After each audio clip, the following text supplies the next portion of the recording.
Okay, and 3, 2, 1. Good afternoon, Chef. Good afternoon. Thank you so much for doing this. I know you're an incredibly busy person. I saw you answering texts there, over there as well. And I heard you talking about the menu, which is exciting to me. And thank you for doing this. So just a quick, that is Charlene behind the camera. Hello. This is Chef Willin. Hello. Chef Willin Loh. So, Actually, my surname is pronounced Lau. I'm sorry. No, not at all. Everybody I'm- thinks it's Lo. I'm but very it's not. embarrassed. No, not at all. So everyone, you've learned that it's pronounced Willin Lau. Yeah. Chef Lau. How are you? Okay, a little, stretch. How so? Oh, we're about to leave for Japan. Okay. Because we have a restaurant that's open every winter. Yeah. And as you know, it's almost winter. Yes. So I'm busy with that. Tonight we have a jazz night. As you can see, we're going to set up later. Yeah. So that's going to be very busy. Okay. And the next few nights we are very busy as well. Yeah. We have a collaboration going on with Keiki, which is one of my favorite cake shops. Keiki? Keiki, not K-E-K. Okay. Keiki, Okay. KKI. Mm-hmm. They do really nice handcrafted mousse cakes. Okay. And we're doing collaboration. Yeah. So it's this 2 weeks. So a few things all happening at the same time. And all converging, all the lanes converging. Converging, yeah. Cool. Anyway, thank you. I know you're very busy. So I was asking her to guess your age just now. So you are, you mind sharing? What was the guess first? Her guess was 40. Okay. I'm 47. Yes. Yep. So, chefs typically have like a bit of a rounder size, but you are very slim and trim. So maybe just share with us first as we start. What's your exercise regime like? Okay. Because I eat so much. Yeah. Right. So Can't tell. you can tell from my Instagram account. So I exercise whenever I can. When I wake up, I do a daily Bible app thingy. Okay, so there are 2 parts to the Bible app. There are 3 parts. Yeah. One is someone would introduce the chapter that I'm going to read. Yeah. Then after that, it will be the chapter itself. Yes. So when I first wake up, I'll listen to the first part. Yeah. Then when it comes to the second part, I do 150 push-ups while I listen to it. Okay. And then I do the third part of it is it's writing your comments. Yeah. Because I have a group of people who are doing it. At the same time. Okay. So that's how I start the day. I also stretch. Yeah. And then in the course of the day, if I can find some time, let's say after the interview today, and Yeah. then my next shift will be at 6. I have some time, I will go and climb stairs. Okay. I do that either between split shifts or after work at 11. And I climb typically 150 stories each time. Yeah. Try to do that about 3 to 4 times a week. Was there ever a time where you felt yourself start to balloon, or has this been like a religious, from No, day one? I have a mental weight that I cannot cross. Okay. So every time I'm nearing that, then Okay. I go crazy and I try to bring it down. Okay. So there must be times where I balloon because recently I bumped into somebody who says, "Oh my God, you lost so much weight," right? So I was like, "Oh, that must have been so much Bigger the last time. bigger than now." Yeah. So Cool. What is an average day like for you? Like when you wake up, what happens in between? What okay. time do you go to bed? right. Yeah. So I wake up usually between 8 to 9. Okay. And then I try to have some breakfast, spend some time with my mom. Yeah. And then I'm off to work, maybe about 11 or so. Mm. I get here, it's about lunchtime. Okay. And then lunch service ends about 2:30. Okay. That's where I have meetings, interviews. Yeah. It could be meetings with suppliers, meeting with some collaborators, or like an interview now. Yeah. Thank you. It ends maybe about 3-4 o'clock, and then that's when I could either exercise or I go get some lunch. Okay. Wow. Yeah. So I Okay. usually eat about that time, which is good because all the places that are popular have no queues at that time. Yes. And then I'm back here about 5 to 6 p.m. Okay. And then we start dinner service. And dinner service will typically end about 11. Wow. And, Wow. Yeah. So by the time we wrap up, sometimes I might go for a massage Okay. or I go climb stairs. Yeah. And then I will have supper, which is actually dinner because I Okay. eat my lunch about 4, right? Yeah. So I will get home past midnight maybe, And then that's when I feel like, oh, I haven't spent any time for myself. Yeah. I want to unwind. Yeah. So I might watch a bit of Netflix, go online, and I sleep about 2:30. Okay. Yeah. So 2 to about 8 or 9. That's about 7, 6. 6.5 typically. Okay. That's the time I sleep. Yeah. Yeah. But I travel a great deal. So Yeah. even if I say this is my typical day, it isn't that typical. I mean, I've spent more time out of Singapore than in Singapore this year. I think Okay. I've made a total of 30 over flights this year. Good grief. Yeah. Okay, yeah, so that's something I want to ask. I saw that you were in London cooking like chendol, I think it was Hokkien mee. What was that about? Okay, so I was there. I actually, Roxy Laksa in Singapore is my favorite laksa. Okay. I've been eating there for decades. And then Mike, who's the hawker, decided like he might be calling it a day. He's tired. He wants, and his children don't want to take over. Oh, so sad. And yeah, that's very typical of a lot of our great hawkers, right? And he knows I love his food, and I'm passionate. So he decided to teach me, how to make Roxy Laksa. And I've got it, but I've just had no time to do anything else with it. Okay. I go to London about 3 to 4 times a year. Yeah. And my last trip, I met up with another chef, a Singaporean chef, lawyer turned chef. Sounds familiar. so actually we met at an ex-lawyer's event. Okay. And yeah, so she said, oh, I'm about to open a new restaurant in London, a Singaporean restaurant. You'd like to come out and do a pop-up. Say, hey, you know what? I can do laksa. Okay. So we said, okay, let's do it. And within like a period of, within maybe 6 weeks, I went back and then I did the laksa.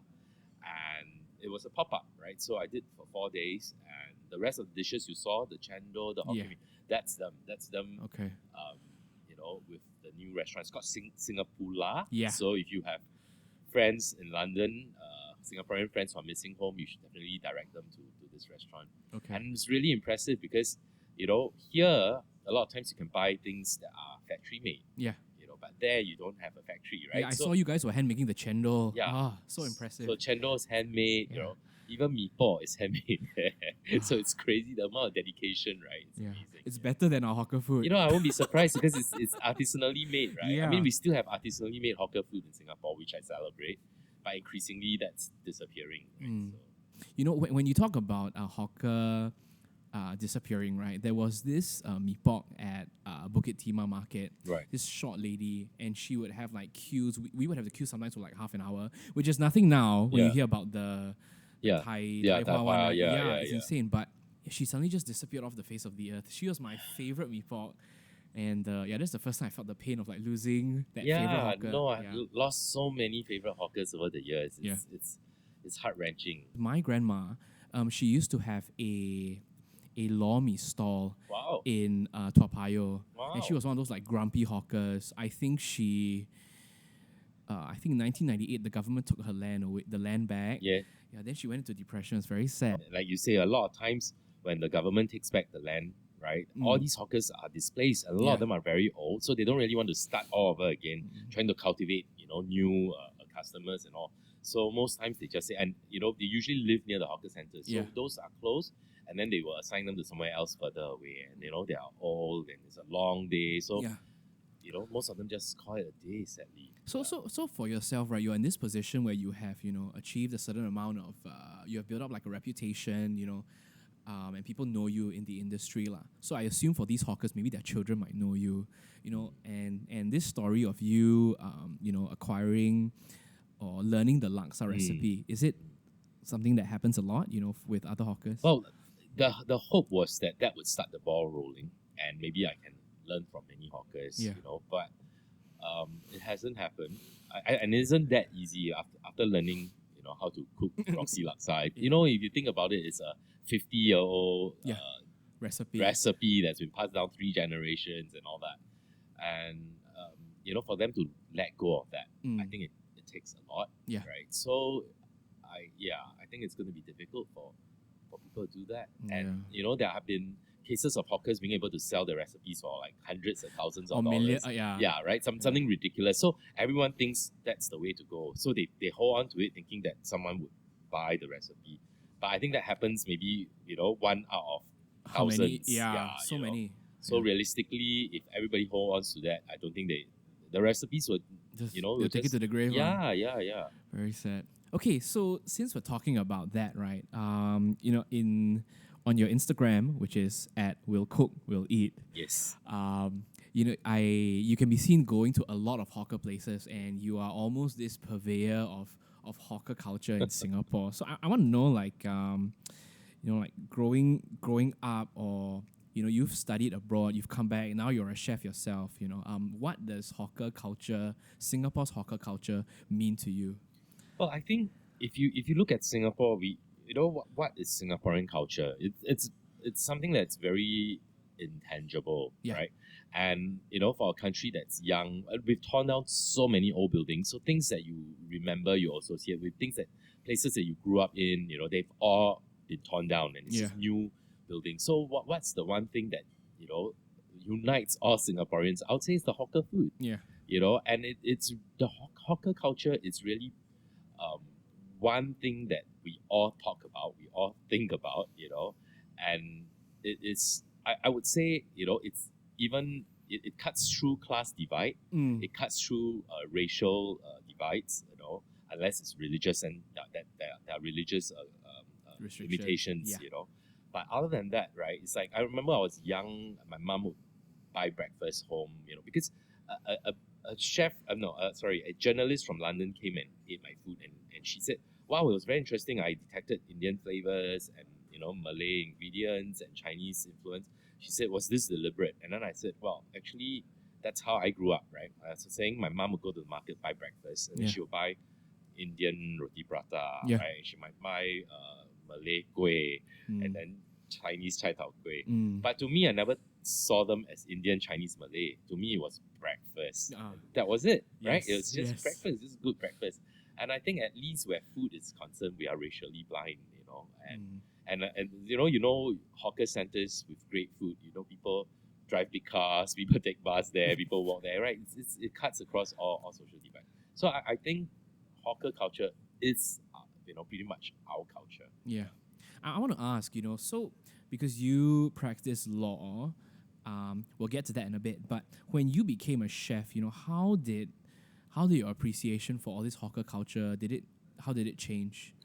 I think if anything, it made me appreciate it even more, right? Because um, I'm a really fussy eater to begin with, Okay. right? And I used to go to restaurants and I'll be like really fussy about everything. Uh-huh. Having become a chef, I'm actually more more forgiving, right? Because I know the kind of troubles you go to, Yes. right? It could be one bad day, it could be, suppliers One don't, slight things like that. So I've become more forgiving in that sense. So, and a lot more appreciative of hawkers because you're on your feet the whole time. Just being in London for 4 days, I had no assistance with me, right? Just doing, maybe 100 bowls or so. That was physically so tiring, right? So imagine Mike, who was doing laksa for 30 years without a day rest. Yeah. Every day he's open. I mean, that's amazing. Yeah. That's just amazing. Yeah, I've spoken to hawkers before, so they complain about the leg pain. Yeah. It's no joke. Yeah. Yeah. Do you have to stand like all the time as well? Yeah, well, here in Singapore, I have a better life, right? I have a team of people, and I spend a lot of time on my feet, but not as much as when I was in London. So I remember when I first worked as a chef all those years ago after I quit law. First week, within the first week, it wasn't even the first week. I mean, after third day or so, I woke up in the morning, I got off the bed, stepped on the floor. I couldn't step on the floor because the soles of my feet were inflamed. I was standing so much. Wow. Yeah, and this happened again in London. Okay. Yeah, so the sole was just inflamed, and I stand a lot and I climb stairs, right? Yeah. I do all of that. Despite that, it was still very painful. Yeah, it's what. Yeah, okay. So let's talk about this. I mean, it's quite known that as a chef, or I mean, particularly as a chef, but in F&B, it is quite a demanding. It is a demanding job, demanding industry. But what keeps you going? Oh man, yeah, it's a good question. I think one of the things is, people always see it from the outside, the glamorous side of things, and like, oh, he's driven by passion. But I go through doubts, self-doubts as well. You know, there are many times that you wake up and go, why am I doing this? Maybe I should go back and be a lawyer. Life is easier, you know. But I think first and foremost it is the passion. Yeah. I think if you don't have passion, you know, you can't be in the F&B industry or any industry for the matter, right? Yeah. If you want to do anything well, you will always there'll be times where the tough, you know, the going will get tough. Yeah. The going will really get tough. And you really need to cling on to what you believe in to take the next step. Yeah. You know, and it's usually cyclical. So I must say, you know, having lived this long, I've seen enough cycles. Yeah. And, you know, even when I'm at the bottom of a cycle, then I try to look back in the past and see each time, you know, I've emerged from there. Yeah. So that keeps me going, I guess. Okay. The other thing is, you know, my team of staff who have been with me for the last 15 years. Amazing. Yeah. Fantastic. And they keep me going too, because it's not just my rice bowl, right? Yeah. It's everybody's rice bowl. Yeah. And I think that's what keeps us going. It started off as a very selfish ambition. Yes. I want to be a chef. Mm. I want to do this, you know. And then after I did it a year, I realized I can't do this alone. You know, I need the whole team. So a year after we opened Wild Rocket, I changed my focus, and we had a two-pronged sort of reasoning. And one is that to go forward, I must benefit the team that makes the restaurant what it is, right? The team that creates the magic for the restaurant. Yeah. My staff, my colleagues. And then the second prong was that, you know, we are blessed for a reason. We're blessed so we can bless others. Yeah. So we decided that, you know, we will identify communities in the less fortunate where we can bless them financially. Yeah. Okay. What do you mean by that second point? Means you hire people from those communities, or so we've done a few different things. One of joint venture I have, it's called 5 and 2. Okay. In Punggol Park, and 5 and 2 because 5 loaves and 2 fishes. right? It's all about feeding. So every 5 meals we sell, 1 meal is donated to the needy. So families within the precinct are identified and given vouchers to dine at the restaurant. Yeah. At the same time, we hire people who can't find jobs anywhere else, be it because they have a mental condition, or it could be a physical condition, or it could be because they're ex-convicts. You know, so we hire people in that category. So that is one aspect. And the other aspect is everything I do outside of the restaurant, whether it's to give a talk to Facebook or to UPS, or you know, I charge a fee, and or I do a TV show, or I do a TV commercial, or I do an endorsement, or give a talk, whatever. So the fees are entirely donated to an orphanage in Beijing. Okay. Yeah, and so we try to give back to society. So this is a question I think a lot of people would like to ask. Is there a lot of money in F&B? Actually, it's very hard to make money in F&B. Right? If you are looking for money, then property probably is the bet. Oh yeah. Yeah. I always say F&B is a bit like the airline industry. You have to spend $10 to make $1. Right. Okay. Whereas you should look, if money is your aim, then you should look at something where you spend $1 and you make $10. Yeah. Yeah. So I would say it's very difficult because manpower costs are really high, rental is famously high. Yes. And customers are fickle. Right. So it's not an easy industry to be in. Yeah. Okay. Something that you've mentioned a couple of times. So you said that your staff have stayed with you for 15 years, right? And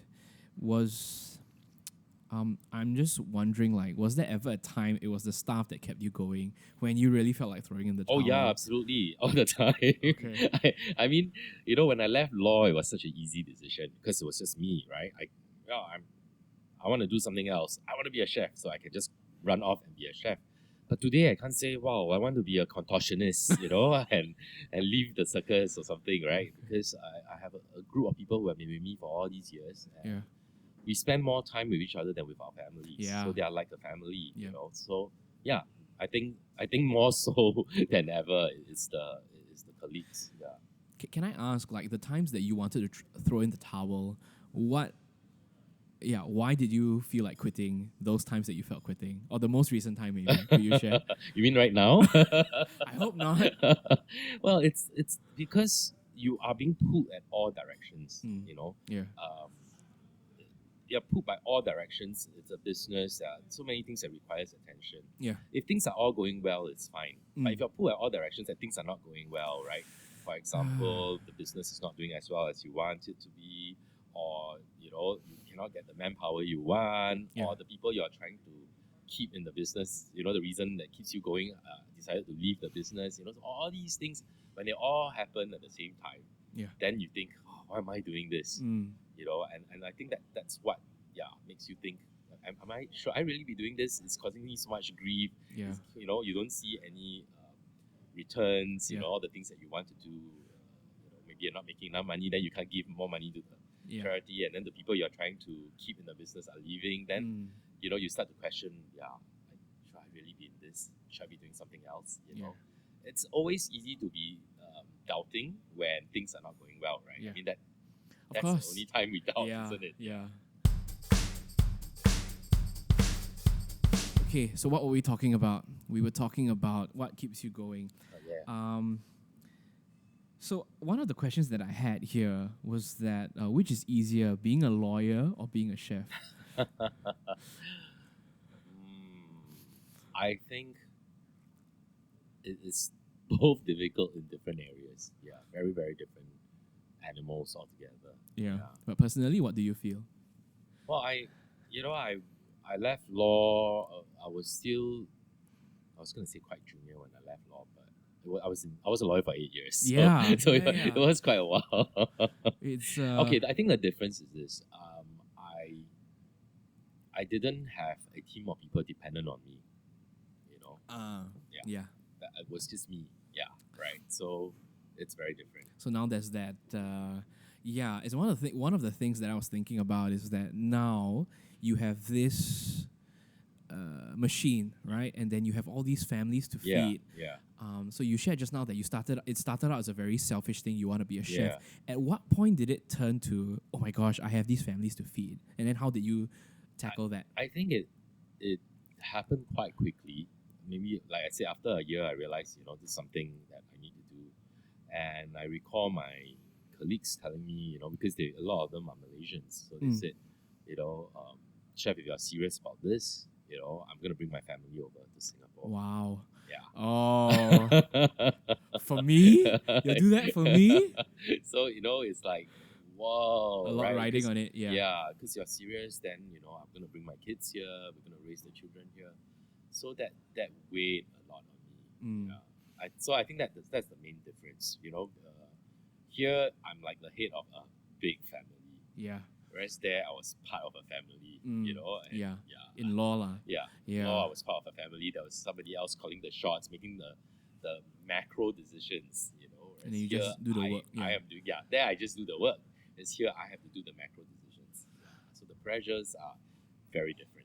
So what's it like being your own boss in this industry or in this business for you? What's it been like for you? I think,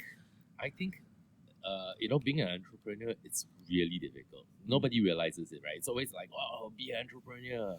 Wake up late, be your own boss, earn lots of money. That's what every influencer It's wants not to do. true? You mean it's not true?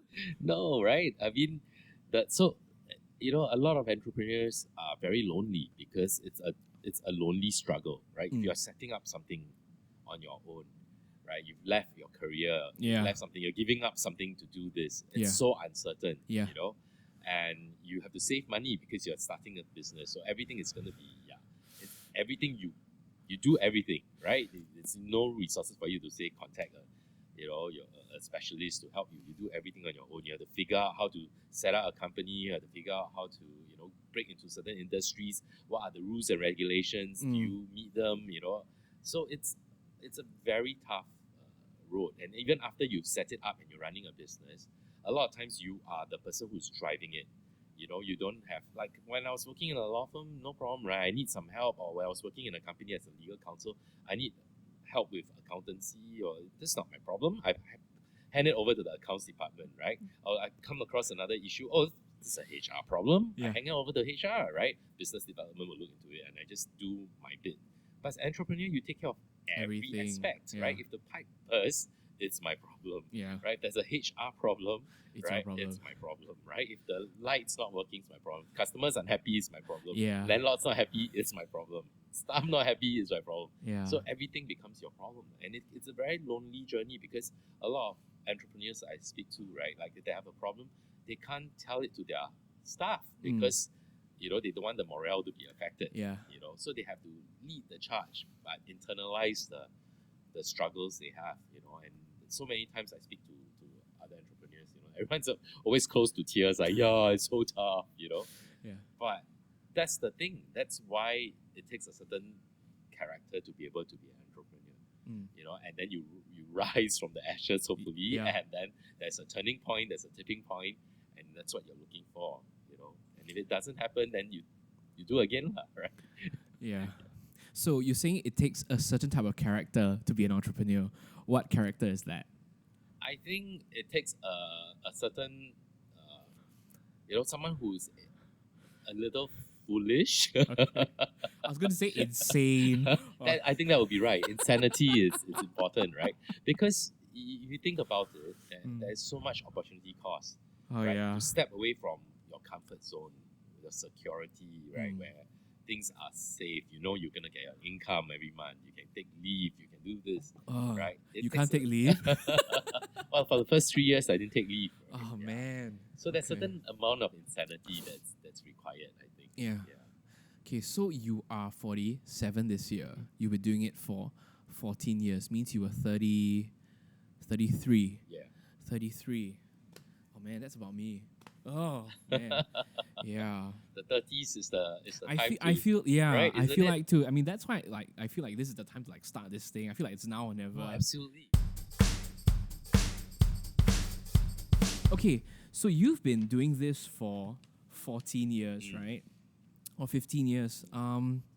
Let's talk about two restaurants that are no longer around today. I think it was is it Wild Rocket at Mount Emily and Burger Bench and Bar? Yes, that's right. Yeah, so tell me about how they started. Why did you decide to close them?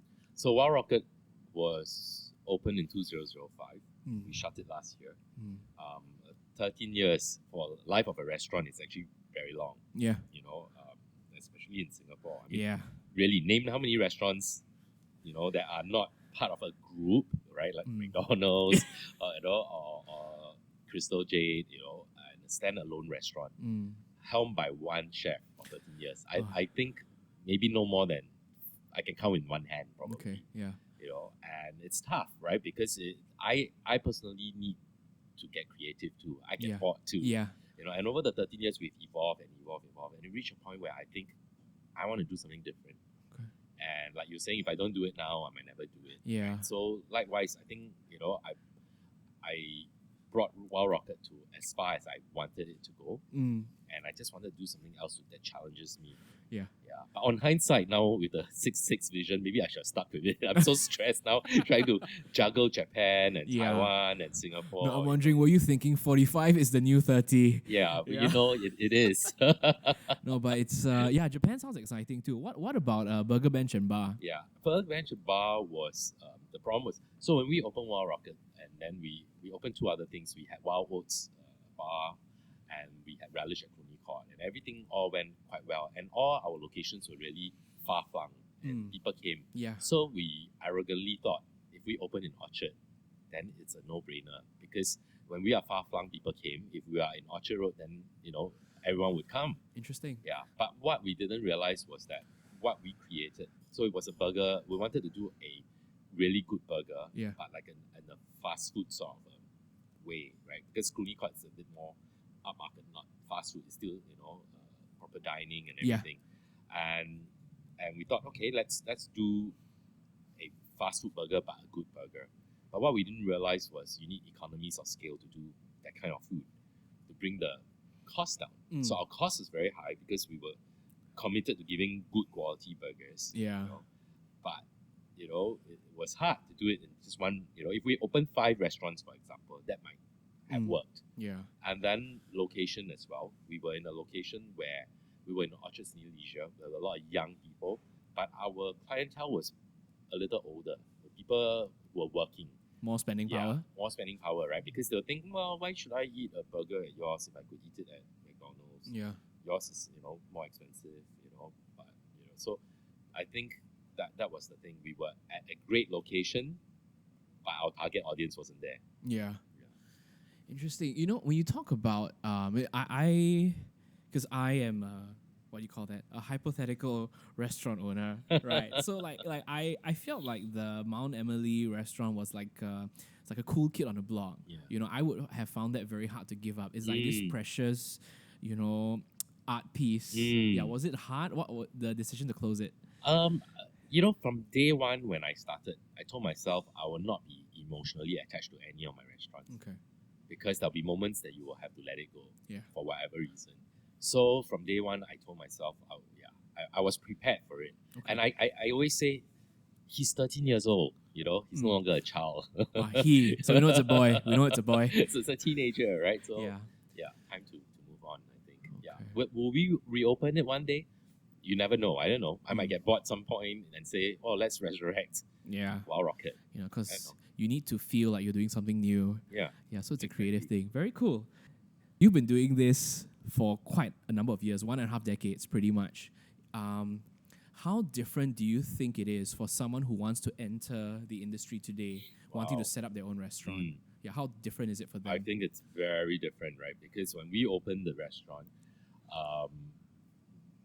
one of the things was that we wanted to be far-flung because rent is lower, right? And at the same time, we wanted people to travel just to eat at our restaurant. Yeah. Rather than because it's in a mall, because it's next to the cinema. And today there are a lot more restaurants that are a bit more far-flung. Yeah. When we opened, the integrated resorts were not around. Yeah. There weren't these celebrity chefs and, or the Michelin book wasn't even in Singapore. Exactly, or the Asia's 50 Best. So all of these were not present. So it was a simpler time, if I could say it. It was a simpler time, and competition wasn't as crazy. Manpower quotas weren't as crazy as well. So I would say I was very lucky to have opened my restaurant at the right time. I would say it was right time. It was a time when people were ready to embrace something like mod sin, which is unusual. Yeah. To able to celebrate Singapore food, but at an elevated level. Yeah. Instead of saying, laksa is only $5 outside, how come he's charging $20 for a pasta?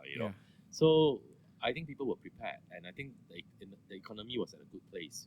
So the confluence of factors made it a lot easier. Today, the competition is stiffer, right? There was no social media when I opened. I was going to ask about that, Right? So, so that's so much more different, right? Although there are pros and cons, like today you can promote your businesses yourself online, but it also means that so can everyone else. So the climate has changed, but there are good and bad. But I just think it's tougher and yet easier at the same time. Tougher how? Well, tougher in the sense that the barriers of entry. Barriers entry is just that everybody can do it. Easier because if nobody wants to write about you, you can write about yourself. You can go into the social media. You can bring it up. Ingredients, access to ingredients have gone up because so many more restaurants that have opened. So things that weren't available in Singapore are now available. How do you distinguish? So this sounds like a marketing kind of question, but how do you distinguish yourself on social media? So you have your own Instagram page. Yes. So this is more like coming from the perspective of, because you were saying everybody can promote themselves, right? So what is your strategy or your approach to promoting your restaurants? So you notice it's not a Wild Rocket Instagram account or Wild Rocket Group Instagram account.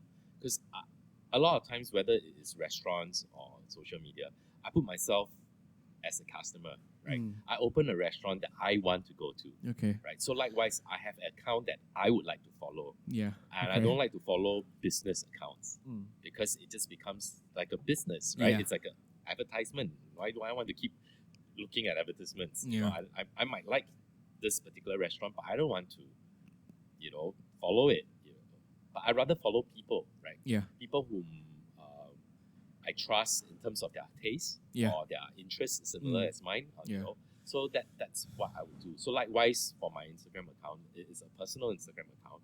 It's where I eat, what I do. Yeah. You know, and part and parcel of that weaved into it is my restaurants. Yeah. You know? So it does serve as a marketing platform, obviously, but at the same time, you know, it's more than that. You know, I try to make it entertaining at the same time. Yes. Because and it's very visual. I have to be honest with you. For the past couple of seconds when I'm talking to you, right, I'm suddenly remembering the video that you filmed of your oloa spaghetti. I can see the oloa and the spaghetti as I'm looking at you. It's so visual and it's so for the lack of a better term, eye catching. It's just really like, wow, is that oloa and spaghetti? Yeah, I think keeping it visual is very important, right? Yeah. Because it's all about visual, right? When you were in London, when you're showing how the chendol was made, the press, you know, as it's not even. I mean, it's filmed with the phone. It's not like a $10,000 camera, you know, and you know, slow mo. But there's something about it that just draws me in. That keeps me following. It makes me message you, hey chef, that looks great. Where is that? You know? Yeah. I feel like many of us, even myself, at some point in our lives, we all think of starting a restaurant because in our mind the concept is simple, right? But for somebody coming, seriously thinking about starting their own restaurant today, what advice would you have for them for today's climate and industry? Well, I would say, you know, what's important is to realize why you want to start a restaurant. I think that's very important. I have many friends who have come up to me and say, hey, I want to start a restaurant. Like, why do you want to start a restaurant? Oh, you know, because I know this chef. Yeah. Or it'll be so cool because I entertain out all the time. Why not entertain at my own restaurant? You know, why not earn that money itself? Sounds like a different catch of fish. Sounds different. So you know, there are many of these reasons. I tell everyone, I think there are only two occasions you should consider opening a restaurant. Okay, listen. One is you are trained in the restaurant trade, right? Whether you're a chef or you're front of the house, this is your training, right? And this is your profession. So you're good at it and you understand the profession. You want to open your own. Yeah. And two, it's your passion, right? And this is not your profession, but it's your passion. And you want to pursue it more. You want to bring it to the next level. I think if it isn't either of these two, it's not that you shouldn't, but it'll be an even bigger challenge. Yeah. Must it be both? Well, if it's both, then it's even better, but it's one or the other. Okay. Yeah. But for yourself, you were in law for 8 years, right? So you stopped. So what made you decide to drop everything and be a chef, and how did you get your training? So on weekends, I was a chef for private hire. So Mondays to Fridays, I worked as a lawyer. Saturdays, Sundays, I became a chef for private hire. I did that every weekend for about 2 years. Means you didn't get any rest days at all? Well, yeah, pretty much, yes.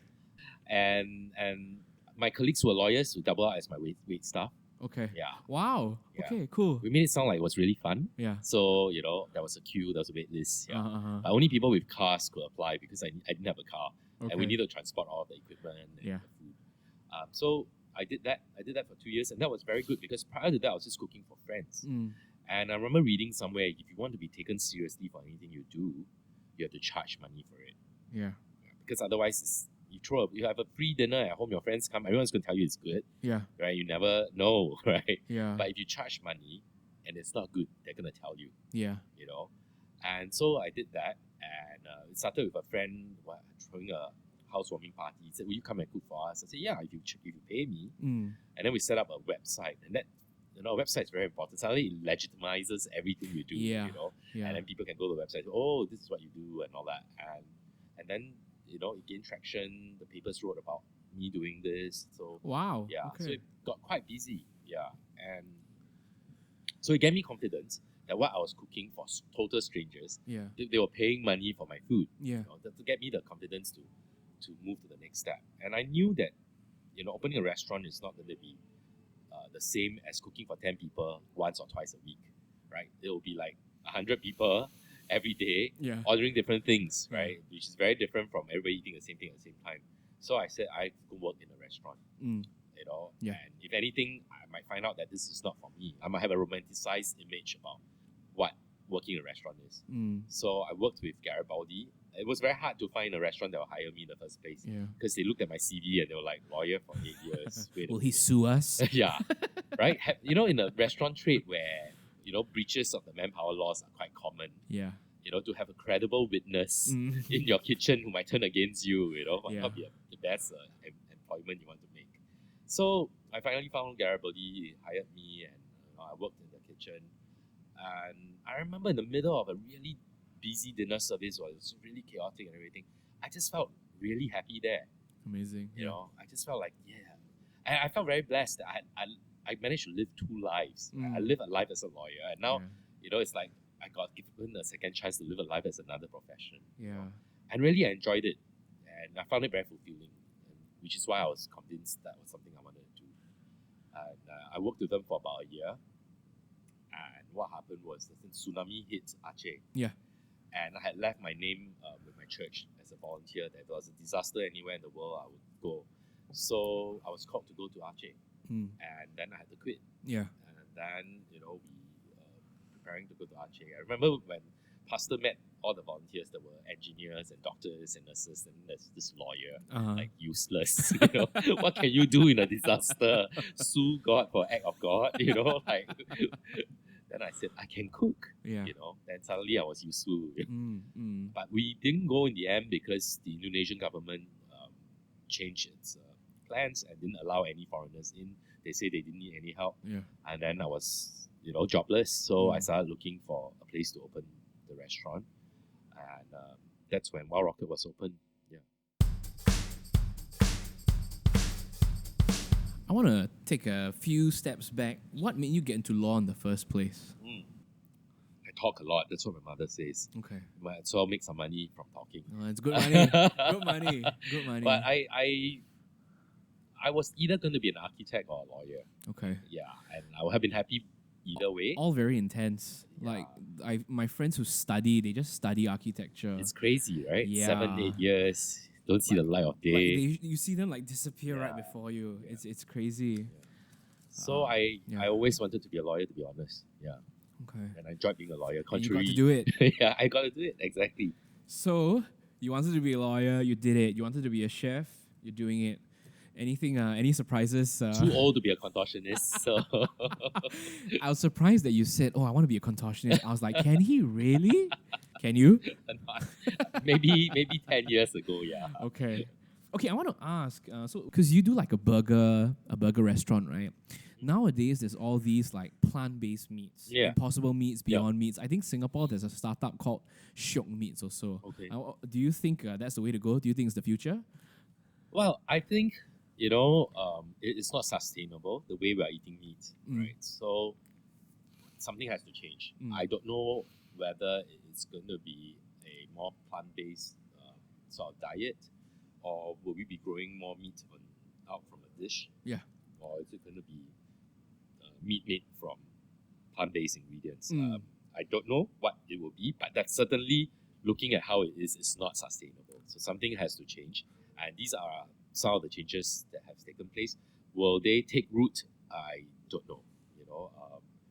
And turning vegetarian and vegan, there are many reasons why people do that. Yeah. Sometimes it's religious, sometimes it's animal welfare. Yeah. And if it's animal welfare, then maybe growing meat from a dish might, allay their concerns. Yeah. So I don't know what is the way it will go, but certainly more plant-based. Are you open to like bringing it into your restaurants? I've thought about it. I'm still a little uneasy about it. It's still something I'm thinking about. But just, having a piece of patty looks like beef. But it's not cut beef. it bleeds like beef. It smells like beef. It tastes like beef. Yeah. But it ain't beef. that worries me. Okay. Like something along the way, something's got to give for that to be what it is. Maybe my science isn't good enough. I don't know. I also don't know, man. Yeah. So I'm still a little uneasy about it. I'm not saying no, but I have a lot of vegetarian dishes on the menu, but they are what they are. They are made from vegetables. They look like vegetables. Yeah. And I think what I want to do is to make them be tasty. Yeah. Get the same umami flavors that I used to be able to get from meat. What do I get? What are the alternatives? So I take it from yeast extract, for example. I get it from the umami from kombu, from seaweed, things like that. Yeah. So when you talk about all this umami and all these flavors, one of the questions that I had that I really want to ask is, for one simple dish, right? just one simple dish, how many hours of preparation go into the conceptualization of the dish, then into the experimentation? I don't know, what's the whole process for just one dish? And could you use one of your dishes as an example? It can be something that it's almost instantaneous. Like I think about it, I think of a particular dish, and I'm like, okay, this will go with this, and if we add this, yeah, this will be perfect. And then I go and do it, and it works, and then that's it. There's not much time wasted there. Yeah. Or it could be something that takes months, right? I have a certain idea, I try to do it, and I can't. For some reason, they don't come together. The textures are wrong, or I can't achieve this. And it could take months, and then I have to walk away from it. And say, okay, I can't look at this anymore. And then one morning, as I'm waking up, between waking and sleeping, the answer will come to me like spring onions, and then, oh yeah, that's what I need, spring onions, and then it'll all come together. Or it could be something that until today I still can't achieve it, for example, and I abandoned it. Yeah. Let's not mention any of the names that you haven't achieved yet, so that no one steals the idea. Yeah, exactly. So there's still stuff that you are experimenting, some stuff that hasn't made it yet. Maybe I'll wake up one morning and say spring onion is the answer. Okay, so spring onion. So you're saying that you're a very fussy eater, right? What is the most expensive meal you've ever eaten, and where was it? Wow. I'm just wondering, I'm sure you've eaten like so many things. I have eaten so many things. Maybe we'll not name names. Okay. Yeah, my most expensive meal was in Singapore. Okay. And it was a Japanese meal. Okay. And the amount I spent on it, I was shocked. even for somebody in the industry. I think it was about $800. Okay. Yeah, per person. Wow. And I was thinking, actually, I can fly to Japan with that. Yeah. with that I could fly to cost. KL like 8 times. Yeah. So everyone asked me whether it was a good meal. I said it was a great meal. Okay. But would I pay $800 for it again? No. No, I don't think so. Yeah. On the topic of food, you have this obsession with herkiao and curry puffs. That's right, yes. Are there anything else that rank up there with you? It's very hard for me to choose, but the herkiao and curry puff seems to keep popping up in my feed. Yeah. I think because they are small enough, maybe. I don't know. I'm obsessed about curry puffs and bak chor mee. Okay. As well, and pork belly. Pork belly. I haven't had lunch, so when you talk about this food, like maybe that's why I was seeing the olwa spaghetti just now. So let's talk about Rocchetto Niseko. Did I pronounce it correctly?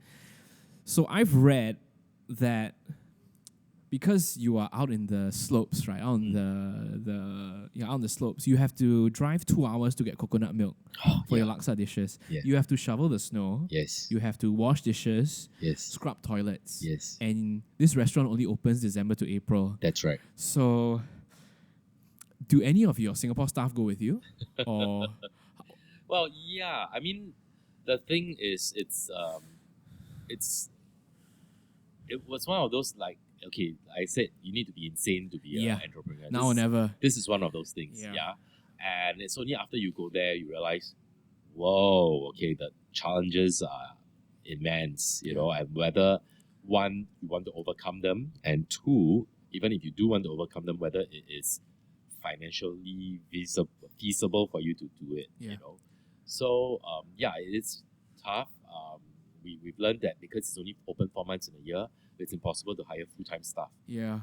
So it's a challenge just trying to find manpower, and there are a lot of students who are there on work holiday visa, but they are there for fun, right? So they're not going to be serious, and it means also that you have to keep retraining them. Yeah.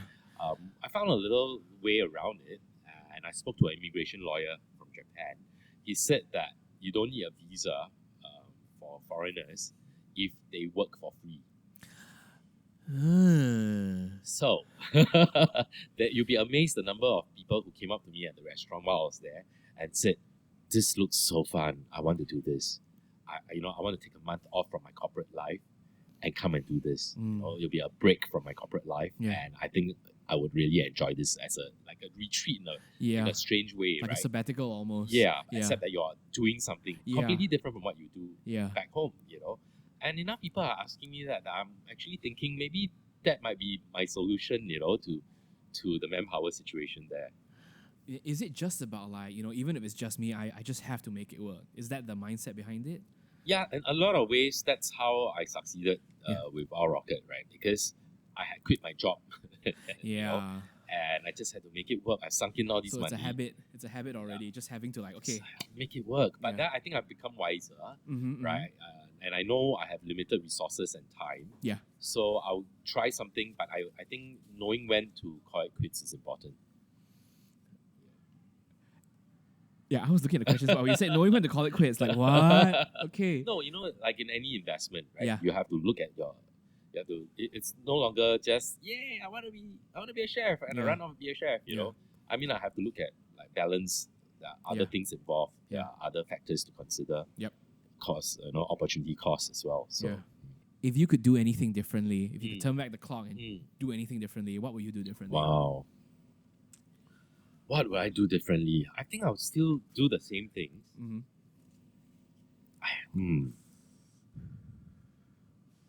Wow, I'm really lost for words. And you saw it here first. I don't think I'll do anything differently. Yeah. Why? I don't think I'll do anything. I'm having a good ride, I think. Yeah, it's open. I mean, I've done things I never dreamt possible, right? Yeah. I mean, if I were a lawyer, I don't think I would have appeared on the New York Times or the Financial Times, right? Or appeared on TV as a grumpy head chef, right? Yeah, I've been typecast. I've done that a few times. Appear on TV, right? Meet heads of states, travel to so many countries to work. I mean, I think that's the great thing about being a chef. You could go anywhere and do something. And, I've gone to prisons to talk to them. I have, things that, it has opened so many more doors than I thought possible. More doors than law would have opened, do you think? I think so, Yeah, I think so. For one, the law firm can't employ ex-convicts, right? Okay. So, I did not know that for a fact, yeah.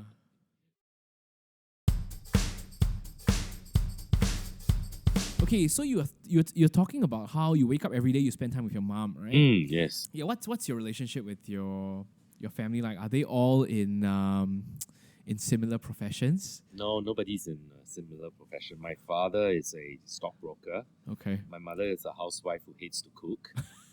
My brother is a doctor. My sister's a physiotherapist.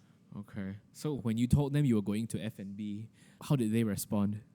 My mom was like, okay. I said I was going to be a chef.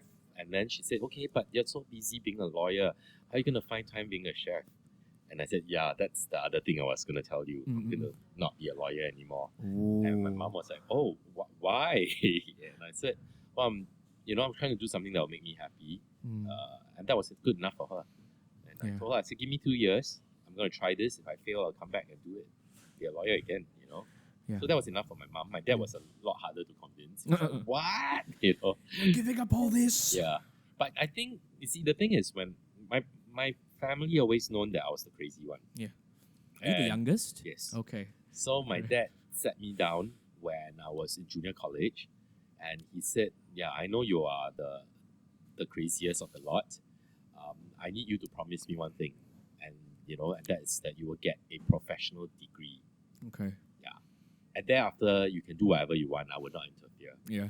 So when he asked me, what? Are you crazy? Why are you doing this? So I said, Dad, do you remember we had this conversation? Yeah. You said that I could do anything I want after I get my professional degree. I've done more than that. I worked 8 years as a lawyer. Yeah. So more he than was like, fulfilled your end of the bargain. Yeah. So he was like, okay, you go. Yeah. So there's no regret lah. They all I want to ask, because I feel like I have to ask, do you miss the money that you used to make in law? Yeah, you know what I miss? I miss having a secretary make lunch reservations for me and being able to go out and eat at restaurants and all that, right? Yeah. Because that's what I enjoy, And yeah, I miss that kind of lifestyle in a way, that fast-paced corporate life. That was kind of fun. So this is not fast paced. It's fast paced, but it's not corporate. I can't remember the last time I wore a shirt. Yeah. Sometimes I do miss it. Yeah.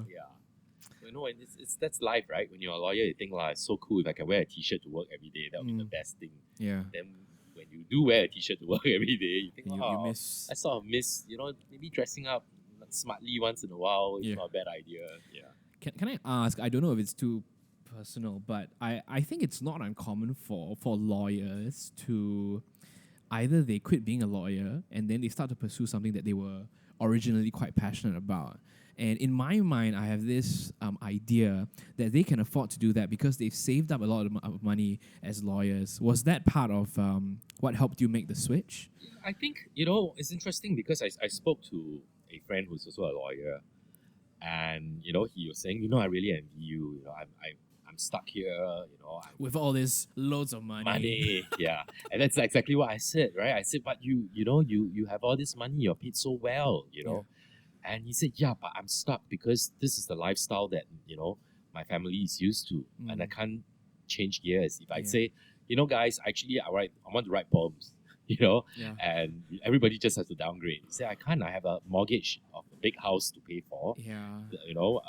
My children go to all these programs. We travel 3 times a year. We travel big trips. And they are used to that. I can't be selfish and say I want to be a poet now, and then everyone has to downgrade. So I think it depends. Whether you're, it's hard because you have a family. It's no longer a personal decision. So I think it gets harder and harder, which is why it's good to do it while you can. It sounds like the trick is to live simply though. That you just live, but it's hard lah. I feel like if you have because you're working hard, you're making good money. You want your family to enjoy the fruits of your labor. Give them the best. Right. Like why are we living so poorly when Daddy is a senior partner in the law firm? Ooh, senior partner, fancy. So on this topic of family, chef, and I hate to sound like that Chinese New Year auntie. Any plans to settle down or? Right. Well, I think I don't think so. Okay. My lifestyle is such that it's almost impossible. You hear of people who are in F&B. The couples that seem to have survived that are people who work together in F&B. Yeah. But then that could be the force that drives them apart as well. At the same time, it's long hours. It's even hard for me to set a date to meet my friends to eat. Last minute, I'll say, I'm so sorry, VIP came, I can't leave. And you keep having to push things away. It's unpredictable. It's just like that. I can eat at 1 a.m. And everyone's like, who's going to wait for you at 1 a.m.? On a Wednesday. Right? You have no Christmas, you have no New Year's, you have no Valentine's Day. It's a tough industry. Having said that, many people have successful marriages and families, but I don't think it's so for me. I think the boat has sailed. Do you want to, or you're happy? I'm happy where I am. I think. I think I'm happy where I am. I feel like it's I can't imagine like of your 24 hours, right? Where I can't imagine where I love kids, right? So I do take care of my friends' kids every now and then. Okay. And I think, oh my goodness, being a parent actually takes so much more. I don't know how I'm a lot of admiration for parents, right? Because I take care of one of my chef's 3 kids. We go to Sunday school together, and then I'm constantly watching them, making sure nobody falls, and then they ask you 1,000 questions, and you don't want to put them down. You want to answer as many questions as you can, but at the same time, it's just too consuming. It's a lot, And after 4 hours, I'm dead. Right? I just want to lie down and not do anything. And being a parent is a 24/7 job. Parents are amazing. Mothers are a different class altogether. Tell us about your mom. What's your mom like? Mom's great. She's really fun to be with. My friends in England are always making fun of me. What? You're still living with your mother? Like, wow, I get along with her. It's not So my mom is amazing. She's always been very supportive of what I do, and I think the reason why I've gone as far as I have is because my mom is always there praying for me. She's the wind beneath my wings, literally, right? She's always praying. And, she's always giving me advice and all. And over the years, I've learned, listen to your mother is very good advice. Yes. As much as I'll frown and say, Mom, right? As recent as going to London, she said, it looks like it's going to be quite cold. Bring an extra jacket. I said, Mom, you know how many times I've been to London? you know I live in the UK, right? You know I live in Niseko, right? You know how cold that is? Yeah. And then I went and it was so cold. I texted my mom and said I should have listened to Oh you. man, she'll be so happy. She'll be so happy. Yeah. So yeah. relationship was really good, but I don't spend a lot of time in Singapore, which is why in the mornings. Yeah, you try I lah. remember reading one of Mitch Albom's book about what you miss most about a person. It's not the big things. It's not the big trips or the big dinners you had, but it's the day-to-day things that you will miss. So I want to make sure I keep track of that. Yeah. And every day just having a drink with mom over coffee, just talking or whatever, that moment I think it's precious. It's the little things. Yeah. Yeah. That's true, man. Speaking of moms, my mom is a fan of yours, actually. She had one question that she wanted me to ask. I think she said, I don't know if she heard somewhere or read somewhere that you encourage all your staff to get their own HDB. Yeah. Yeah, tell us more about that. So when I said, a year after, I said it cannot just be my selfish ambition, right? So one was for the staff to benefit from this. And the dream was that they will all own their own homes. Yeah. And I'm proud to say they all own their own homes now. So fantastic. The key staff all have a stake in the business. Okay. So instead of just getting a salary, they partake in the profits as well. Wow. Okay. So that was one of my dreams, is to make sure that everybody's taken care of in that sense. Has okay. And everyone started, they were 26 years old when they started with me. You can do the math. Oh man, 26 now they are 40s. 40, right? Wow. Okay. So yeah. Okay, so what's next for you? I don't know. I usually can't plan so far ahead. Yeah. I don't even know what's happening next week. Or tomorrow. Yeah, or tomorrow. So we'll go with the flow for a bit. I have a sort of very big picture of what's it's gonna be. Yeah. I don't know. It's still forming. I can't say, man. It's just difficult. When will you decide to? I know they would say hang up the boots, or when will you decide that it's for a day? Yeah. I don't think I will ever stop. I think my idea of a retirement is I will still do what I love, but not worry about finances.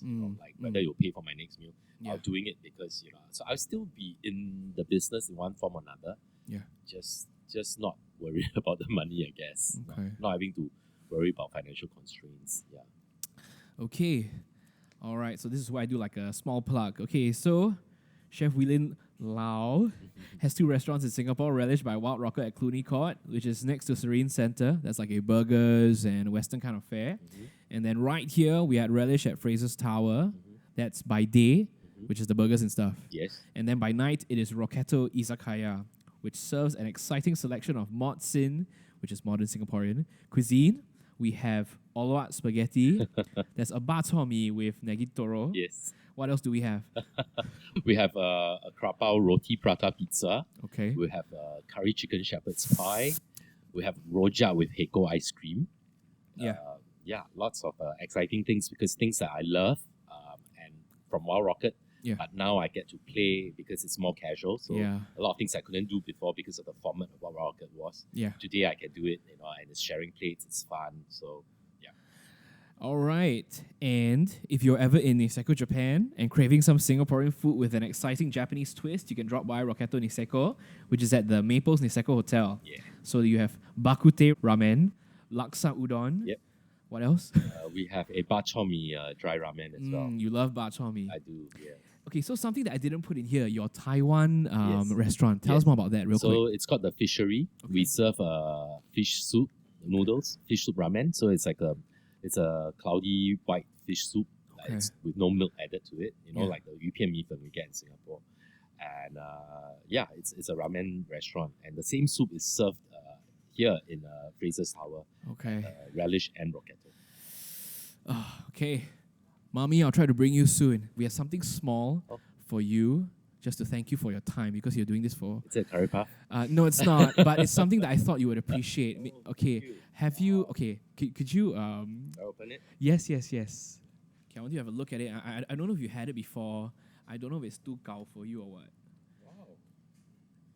No, I've never had it. Okay, Wow. fantastic. It's Gula Melaka Kaya. Wow. I thought it's something I thought you would appreciate. Wow. It's Thank you. I finished it within like a week. Yeah. Oh, fantastic. I'm gonna bring this to Japan. Yes. Okay, fantastic. Okay, with that we are done. Thank you, chef. Thank you. Thank you. Thank you. Yeah, I hope we can catch up somewhere down the line. Absolutely. Thank you, chef. Bring your mom. I will. I will. Thank you. Thank you. Thank you. Okay, and cut. Thank you, Charlene.